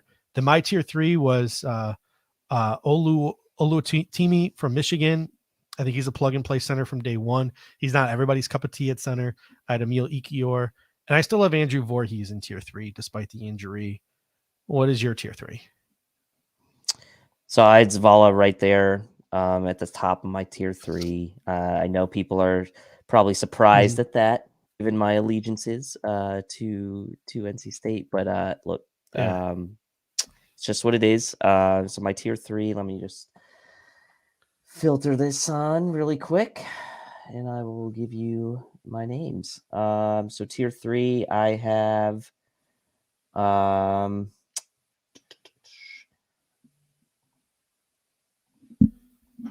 Zavala, Alex Forsyth, John Gaines. I put O.C. Ulu in there in my tier 3. I think he's plummeted with some folks. Andrew Voorhees is in my tier 3. Juice Scruggs is in my tier 3. And I did put Emil Ikior in my tier 3 as well, to go along with the rest of those guys. I mean, I've kind of liked him from the start. I did think that he had a pretty good rebound season in 2022. He's a top 40 guard for PFF. Last year, he's played in 40 career games. Obviously, he's on that Bama line, so got a lot of good experience as far as competition. So I put him in tier 3. And I'll tell you what, I love a lot of like, there are a ton of interior offensive linemen this year that I'm falling in love with that could be had like late in the draft. Like I already mentioned, like Tyler Steen and Nick Saldiveri. Those were like my initial like sort of crushes. Like, oh, 3rd, 4th round, we can grab one of those guys, kick him inside. Those guys have slowly risen, but in their place, right? And Chandler Zavala has risen, but in their place, I'm looking, and I already mentioned Asim Richards, Wanya Morris, Jackson Kirkland as guys who can kick inside. Ryan Hayes from Michigan can kick inside. Jordan McFadden from Clemson can kick inside. You already mentioned John Gaines and Alex Forsyth. Like UCLA has John Gaines and Antonio Mafi, 2 guys on the interior that I really like. You look at LSU with Anthony Bradford. You look at Washington with Henry Bainavalu. You look at the 2 centers. There's multiple centers late, to be honest with you. You mentioned Juice Scruggs. There's Ricky Stromberg. There's Jake Andrews from Troy. There's Alex Forsyth from Oregon. There's Jarrett Patterson. Why Notre Dame played Jarrett Patterson at left guard, I do not know. He is a center. Jarrett Patterson at center. Like there's a ton of guys you can get 4th, 5th round. And there are even some other guys. Nick Broker, we mentioned already. And City Sao from Eastern Michigan is sort of a small school guy who could grow into something. And even Braden Daniels from Utah, very versatile, played 4 different offensive line positions at Utah. He's a guy who's been getting a lot of love, been doing a lot of pre-draft visiting. So maybe you might hear the name Braden Daniels called earlier than many people expect as well. So, Benny George coming in and saying Patterson and Freeland were weak at the Senior Bowl. Yeah, Patterson's going to get pushed around like that. And that's why he's a middle round pick. Like to me, Jarrett Patterson is a career backup, versatile offensive lineman. Like, I'm definitely lower on consensus than on Patterson. He's a guy you draft in the 5th round. If he has to start like 3 games at center, like you're like, cool. He did his job and he didn't embarrass himself for 3 games, but you don't want him like starting there permanently. So every prospect needs to be taken with like a grain of salt, especially when you get past like the 4th round. Because after the 4th round, it's like, am I taking a high ceiling guy or am I taking a high floor guy? Jarrett Patterson to me is a high floor guy. Alex Forsyth, high floor guy. High ceiling guy would be like a City Sao. Guy could be out of the league in 2 years playing in the XFL, or he could be a starting NFL offensive lineman. Like, so those are sort of the things that you got to weigh once you get past, a certain part of the NFL draft. Before we get to interior defensive line, since we're still sort of like on the focus of offense here, let's do tight ends a little bit and let's tier the tight end group. I think I'm more confident in these tiers than I am of any position in this draft. I think I have perfectly nailed the tiers. Like I look at my tiers for tight end and I'm just proud. And I'm so proud that I sort of jumped the gun and posted them on social media today because I wanted to like give people a little bit of preview of what we were doing. And I was just super proud. I look at it and I'm like, this looks right. But let's walk through sort of our tiers at tight end. Who's in your tier one? My tier one is two guys. It's Michael Mayer and it's Dalton Kincaid. That's it. Yeah, that's what I got as well. I'll tell you what, like Michael Mayer is obviously TE1. I don't want to put a guy like Dalton Kincaid or anyone else above Michael Mayer just because it's like, I just think at that point you're just overthinking it. Michael Mayer is going to come to the league. He's got like similar athletic profile to like a Hayden Hurst, but I think the ceiling there and the well-roundedness of the player is just so much higher. So like think about a guy with a Hayden Hurst's athletic profile, but just like is way better as a football player than Hayden Hurst. Like that's what you think about when you look at a guy like Michael Mayer. So he might not be the baby Gronk that everyone was deeming him to be when he was a freshman. He might not be the Brock Bowers who's going to come out next year, but to me, he's still a bona fide first round tight end. He's going to be a starter in the National Football League for 10, 12 years. And he's going to make somebody very happy. I think I've seen a couple of Jason Witten comps out there, which isn't awful. And then Dalton Kincaid as well. Like, he's had a weird offseason too, because there was all that hype in the beginning, and then there was the back injury reports and not testing at all at the combine and missing his pro day and all those different things. Justin Phillips comes in and says Kincaid is basically a big receiver. Listen, I do not want to say it, but you're right. Like, he is a big receiver. But you know who else is a receiving tight end who's pretty much just a receiver? That's probably one of the best players in the National Football League, Travis Kelce. And every time I see Dalton Kincaid, I think to myself, I'm not saying he's Travis Kelce, but I'm like, man, an NFL offense could use him like Travis Kelce. Like, he's a guy I can see targeted like Travis Kelce. He's a guy I can see becoming a focal point of an offense like a Travis Kelce. I'm not going to comp him to Travis Kelce. I'm not going to say he's the next Travis Kelce because that's just redonkulous. But he's a guy I can see like used in that way and becoming a focal point of an offense in that way. Obviously, the back stuff needs to check out. It's what dipped Gronk years and years and years ago into the second round. And then look how good Gronk's career turned out. So Dalton Kincaid is one of my favorite players in this draft class. Like, dude's just a football player, man. Yeah, he's a football player. He was the number 3 ranked tight end for PFF in 2022. He's got ball skills, athleticism, not a ton of experience at the position. Like I liken him to a Dawson Knox almost in that regard. Junior year, I think, is when he took off football. Yeah. So, I mean, you draft that guy based on ceiling, no doubt. And the fact that in limited time playing the position, he's already shown those types of ball skills and hands. Like he's up there for me. He's TE2 for me. Tier 2 for me had 3 guys. Number 1 was Darnell Washington. He's obviously like he's a ceiling guy. He's a guy who's he's rough around the edges, but you can see the athletic profile and it's just that ball of clay and you want to play with it. My TE4 is Sam Laporta. I think he's one of the more slept on prospects in this class. He's got those inline blocking chops coming from the University of Iowa. He's a yards after catch monster. I think Sam Laporta goes in the top 40, 45 picks, and I think that's going to shock a lot of people. And then last but not least, one of my least favorite players in this draft, the buzz on him has sort of gone down. That's Luke Musgrave, a guy who doesn't really inline block at all and kind of like drops the ball a lot for a guy who's supposed to catch the ball. But his athletic profile is what really intrigued a lot of people to the point where like there were mock drafts earlier this year that had Luke Musgrave going to the Buffalo Bills at pick 27. And I wanted to blow my brains out. But those are the 3 guys I have in tier 2. And again, personally, I wouldn't have Luke Musgrave in tier 2. I'm going based off of what I think NFL GMs will have. And so I got Darnell Washington, Sam Laporta, and Luke Musgrave. I mean, I think you're right on Musgrave. My TE3 is Sam Laporta. I have him ahead of Darnell Washington. They're both in my tier 2. I have Laporta, Washington, Musgrave, and Tucker Kraft snuck into my tier 2. Look, I think you're right on Musgrave. Obviously, he had incredible testing, right? He had the second best RAS of all the tight ends. Washington was right there as well. Good combine. was on the Mackey Award watch list, etc. We know about Darnell Washington's testing was off the charts.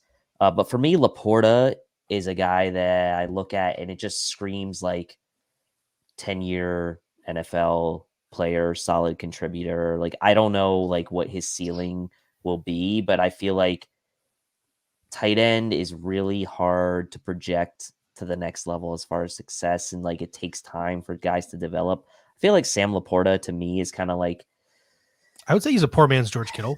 He's dime store George Kittle. If Jonathan Mingo is dime store AJ Brown, I think Sam Laporta might be dime store George Kittle.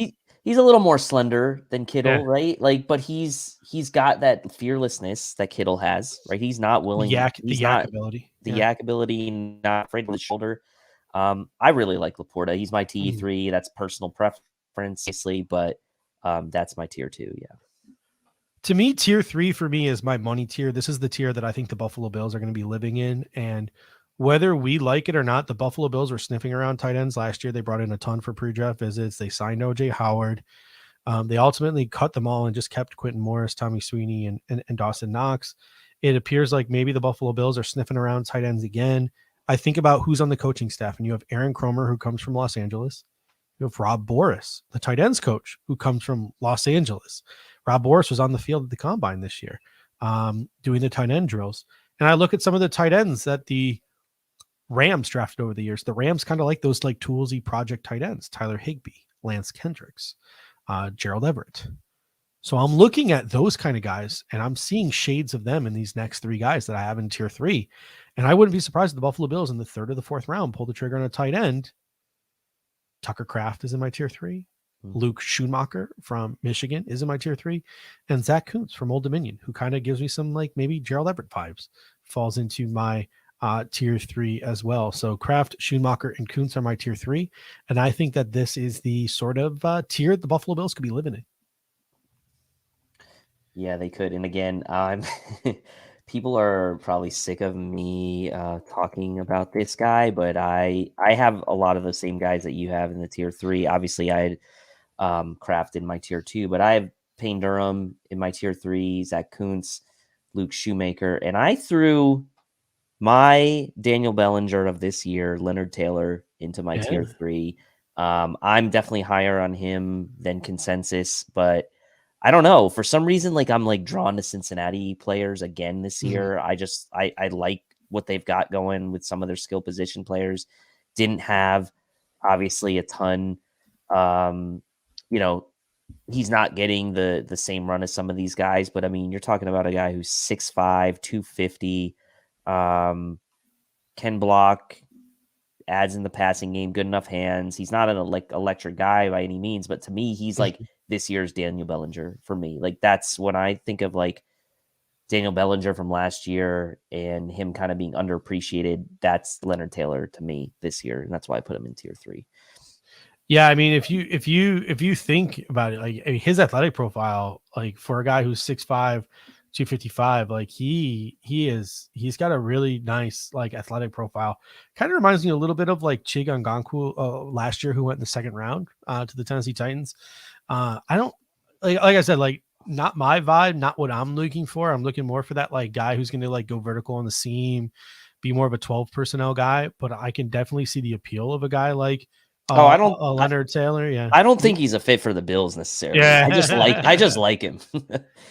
Yeah, no, and I'm with you. He's definitely a guy to like. And then my tier 4, Will Mallory, I really like out of the University of Miami. I think a lot of people are sleeping on him.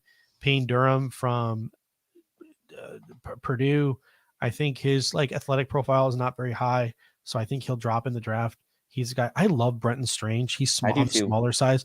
Dude just blocks. He's a gnarly blocker. Got some good yak. Josh Wiley kind of fills the athletic profile of a Dawson Knox. He had a pretty significant back injury, but Josh Wiley was a guy we talked about like 2 years ago. Oh, when he comes out in the draft, he's gonna be one of those like tight ends that are gonna be like a day 2 guy. And then like injuries and like sort of like Cincinnati's moved back down to not being like a college football playoff team. A guy like Josh Wiley has sort of fallen off a little bit, and Cameron Latu from Alabama kind of gives me some Dalton Schultz vibes. I don't really know how much of a threat he'll be as a blocker, but like sort of as a seam threat, I think that Cameron Latu is a pretty decent guy. And he's in my tier 4 as well. But that should just about do it for offense. Like, we could sit here and we could talk about running back, but at the end of the day, like, I'm not even like going to bother tiering running backs this year. The Bills have met with Tajay Spears. The Bills have taken Bijan Robinson out to dinner. And when they took Bijan Robinson out, they took Roschon Johnson out. It's clear the Buffalo Bills have some running backs that they like in this draft, and they'll probably make known the running backs they like in this draft, like they already have with Spears and Johnson and Bijan. And we talk about cliffs, right? Well, linebacker fell off a cliff. There's no linebacker we like. Wide receiver fell off. Like, there's going to be points in this draft where the Buffalo Bills maybe don't have tiers for running backs. They just have linebackers that they, or for running backs, they just have running backs that they love. Mm-hmm. And they're like, well, we love this running back. We have him graded here and no one else is close. So even though we have other needs and even though our running back room is semi-full, like, bro, it's the 4th round and Roschon Johnson is still here, or it's the 4th round and Tajay Spears is still here. The Buffalo Bills might just like pull the trigger. So I think that's more maybe the mindset for the Buffalo Bills on draft day. So I don't know if we should bother like tiering the running backs, but those are the 3 that stick out to me the most of the running backs. So those are the 3 that the Buffalo Bills have shown interest in.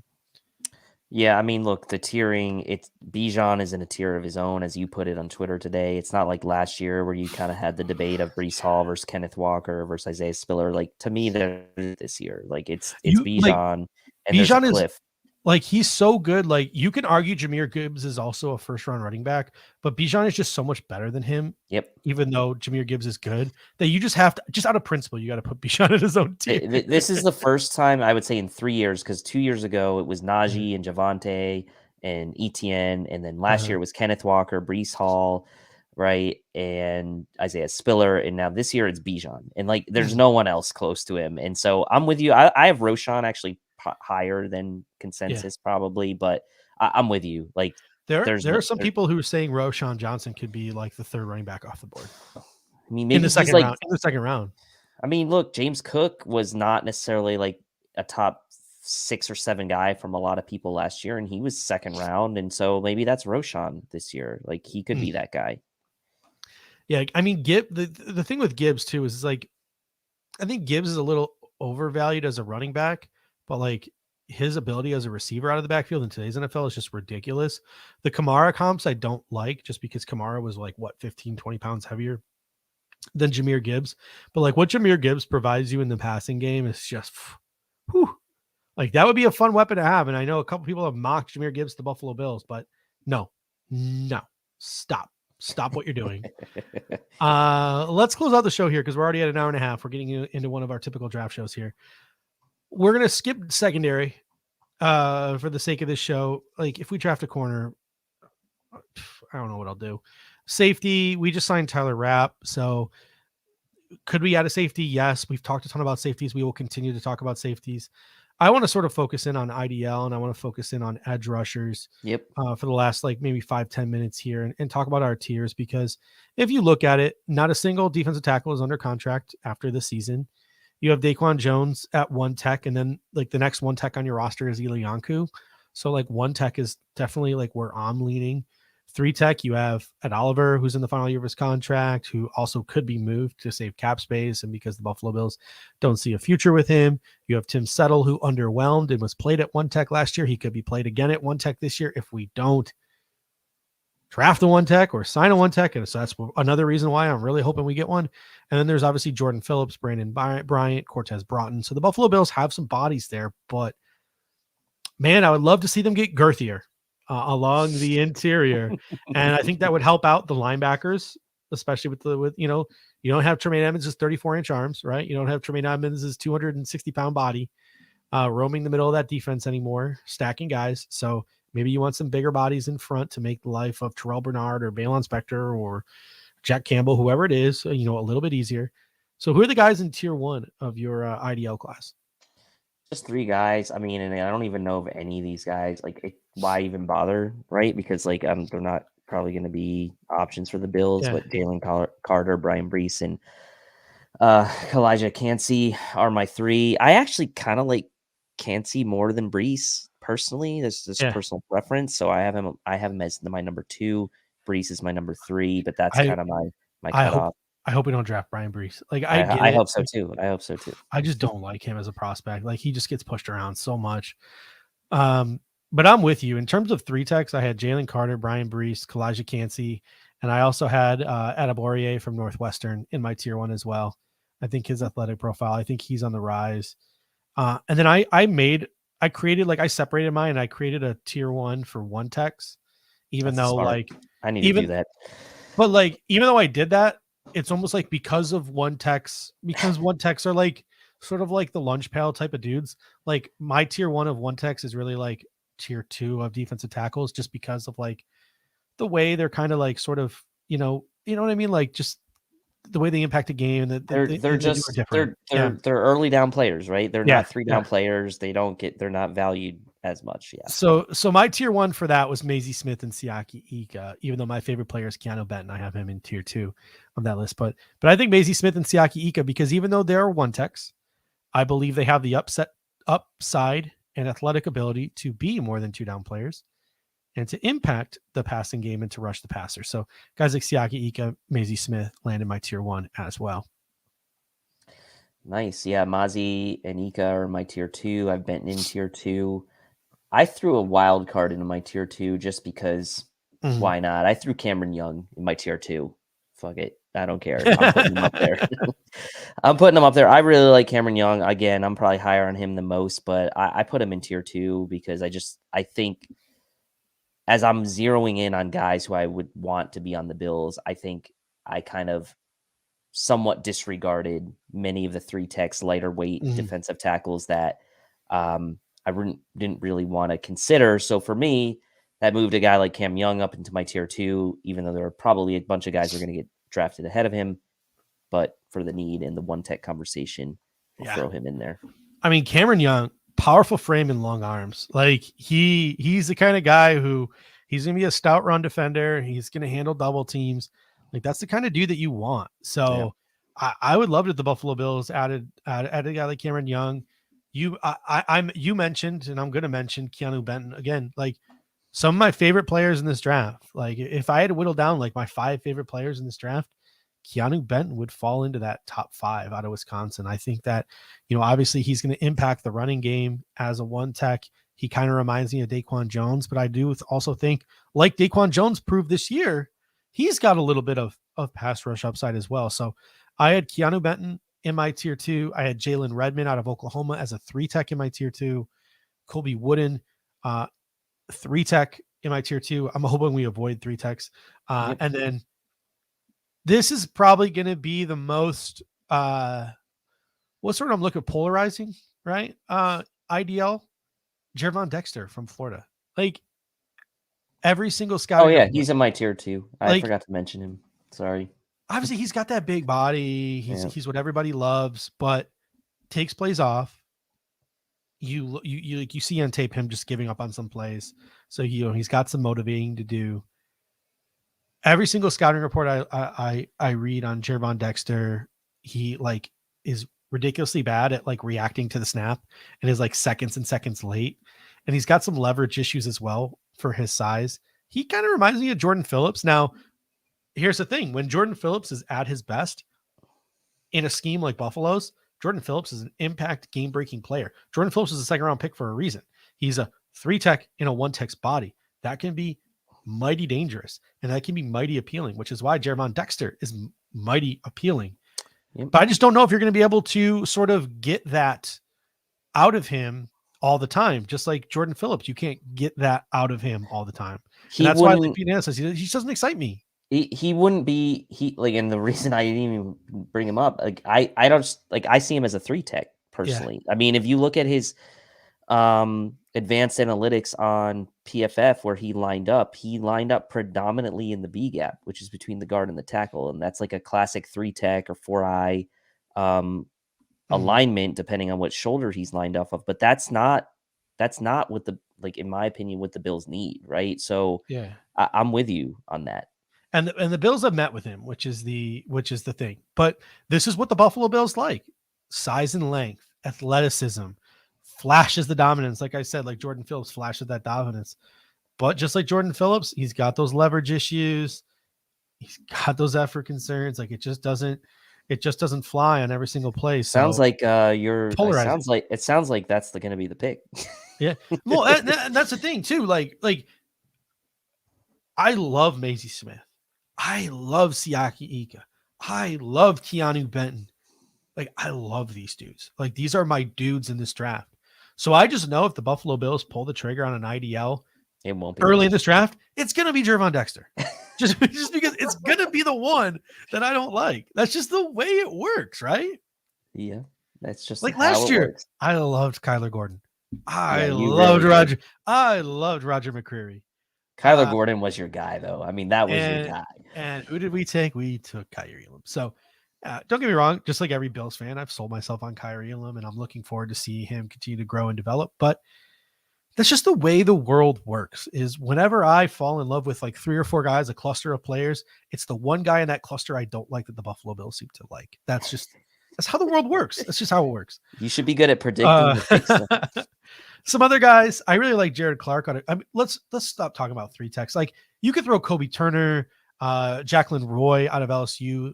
The Buffalo Bills have met with as well. He's sort of like an upside guy as well too. Like he's very flash in the pan, like Dexter. So that's kind of like Carl Brooks is like so small. Dante Stills is so small. Moro Ijomo is a 1 tech and a 3 tech body. But Byron Young is intriguing. Gerard Clark is intriguing. Broderick Martin is intriguing. Keandre Coburn and PJ Mustapher. And even guys like Nesta Jade Silvera are interesting as well. Like some of those 1 techs.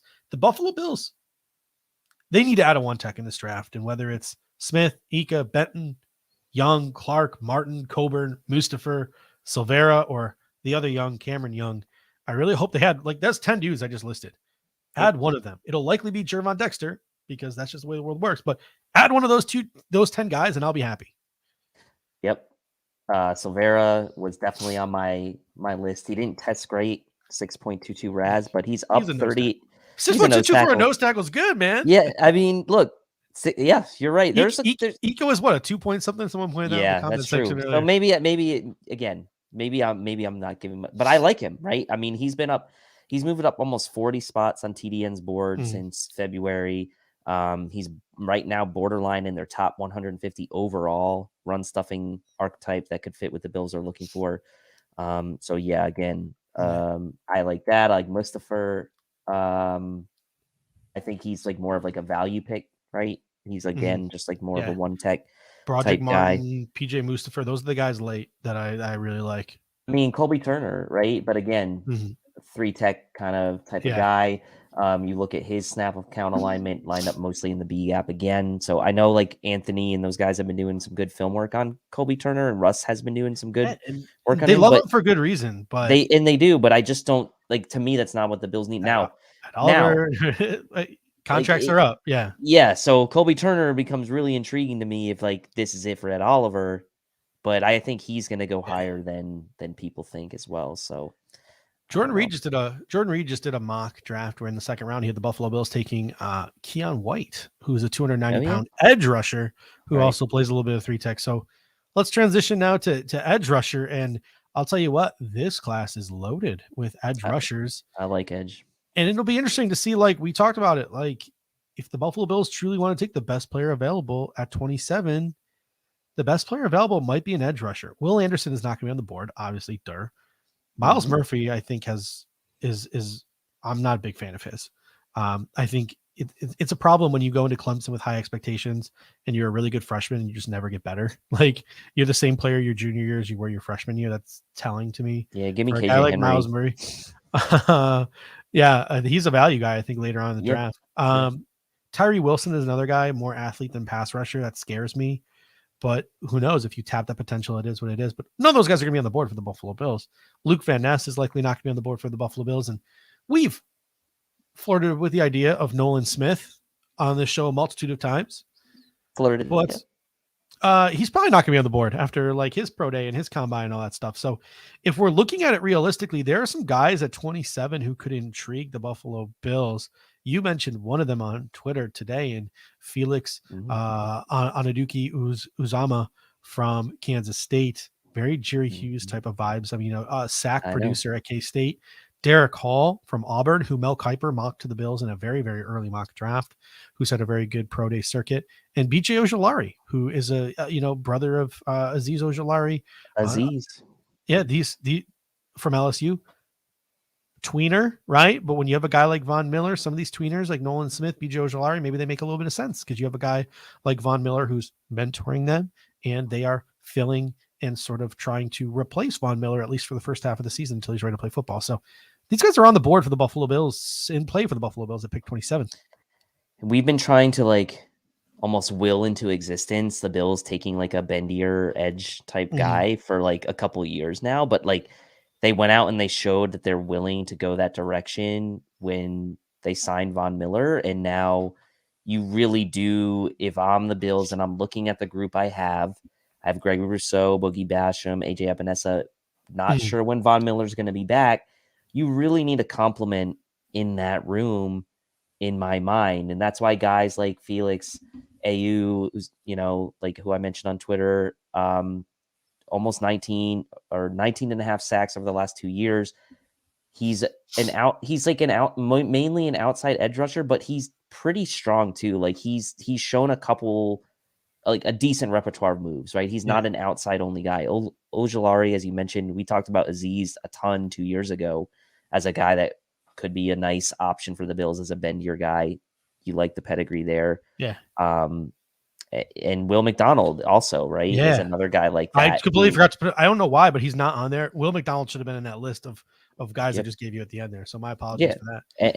And again, a guy they played out of place at Iowa State. It's like a 5-tech. Like, yeah, you look at if you look at Felix Anaduke Uzama and Will McDonald, both of those guys lined up as 5-techs in 3-4 front. That's Big 12 football for you. So I mean, like just watch some of those games. Yeah, they run so much 3-3-5 in the Big 12. It's just asinine. Yeah. So they both of those guys played in that position for their teams. Just for time's sake, we won't like tier it, but I'm just going to list some other guys somewhere between the 2nd and the 5th round. The Buffalo Bills could address edge rusher, and they could find a guy like Keon White. We've mentioned could be an option at 59.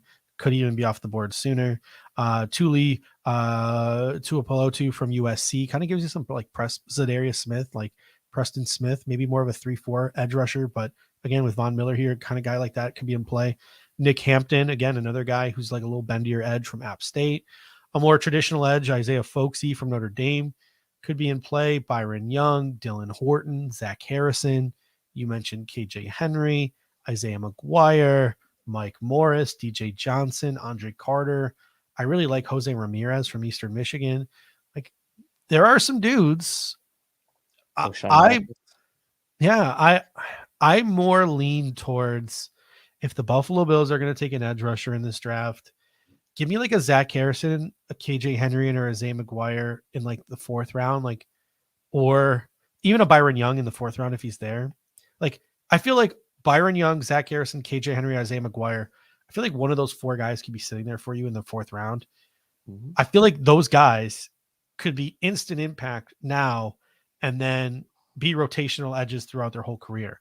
I don't think the ceiling is there for any of those guys to be more than just a rotational edge, but they can be like your edge 3, edge 4, give you a little bbit more pass rush oomph than maybe like Boogie Basham gives you. And if we're not going to go that direction, it's got to be pick 27, like Nolan Smith, Will McDonald, and Aduke Uzama, Derek Hall, BJ Ojulari. Like if you're going to take an edge rusher, do it at 27. Like, cause that's the highest ceiling are the guys there, unless one of them slips to 59. Yeah, it's a tough one. I mean, like Bills fans are going to lose their mind if we take an They're edge lose at it. 27. They're lose it. Yeah. But it's possible, right? Like we have to prepare ourselves mentally that it is possible for that to happen. So can't rule it out. All right, ladies and gentlemen, thank you much for sticking with us. We're at about an hour 45, so we're gonna duck out of here real quick. But Dave, before we head out, obviously we got a big couple of weeks coming up. I think the next 3 shows are going to be our favorite day 3 targets next week, our favorite day 2 targets the week after that, and then we're going to talk first round the week after that because we have a whole month to fill before the NFL draft gets here. And obviously we're going to hit you up right before the draft with our no matter what lists, like the one player at each position group that we stand for. So any final thoughts before we head out of here? No, this is like ramping up right now, right? We're in April, really going to go hard on the draft, obviously. Same with you. And so this is it for us. Like this is go time for us right now, as far as you and I and our prep for the 27th. Yeah, and for those of you who are watching, I forgot the national championship game was even on. The second half is underway. Connecticut up 10, up 11. So you can go watch that. All right, ladies and gentlemen, thank you so much. And until next time, go Bills. Go Bills.